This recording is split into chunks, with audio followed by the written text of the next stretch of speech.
சுமார் 5,14,00,000 ரூபாய் பெறுமதியான குஷ் ரக போதைப் பொருளோடு ஒருவர் கைது செய்யப்பட்டுள்ளார். இந்த கைது நடவடிக்கை இன்று அதிகாலை கட்டுநாயக்க சர்வதேச விமான நிலையத்தில் இடம்பெற்றுள்ளது. சந்தேக நபர் குறித்த போதைப் பொருளை தாய்லாந்தில் கொள்வனவு செய்து பின்னர் அங்கிருந்து பெங்களூருக்கு சென்றுள்ளதாக போலீஸ் விசாரணையில் தெரியவந்துள்ளது.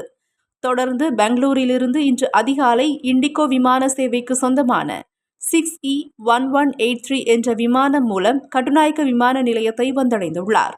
இதன்போது அவர் கொண்டு வந்த 2 பயண பொதிகளில் சூட்சுமமான முறையில் 4 பாக்கெட்டுகளாக பொதி செய்யப்பட்ட நிலையில் 5 கிலோ 140 கிராம் எடையுள்ள குஷ் போதைப் பொருள் இருந்தமை கண்டறியப்பட்டது.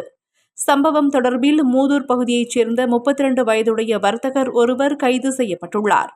சந்தேக நபரை இன்றைய தினம் நீர்கொழும்பு நீதவான் நீதிமன்றில் முன்னிலைப்படுத்துவதற்கான நடவடிக்கைகளை விமான நிலைய போலீஸ் போதைப் பொருள் ஒழிப்பு பிரிவினர் எடுத்துள்ளனர்.